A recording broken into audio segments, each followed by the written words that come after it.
কবিতা মানে নয় রাজপ্রাসাদ, নয় সুখী পরিবারের গল্প।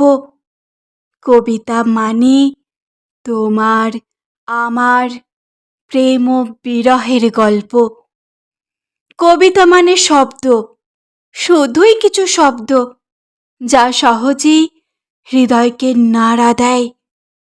কবিতা মানে অলৌকিক কিছু নয়, দুঃখ, জ্বালা ও যন্ত্রণা উপশমের উপায়।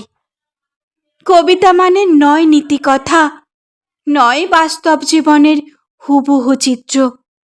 কবিতা মানে কল্পনায় সৃষ্ট কবি মনের এক স্বাধীন ক্ষেত্র।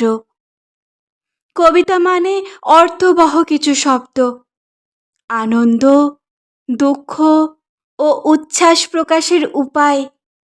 কবিতা মানে অন্য কিছু নয়, কল্পনা, বিন্যাস ও তালের সমন্বয়।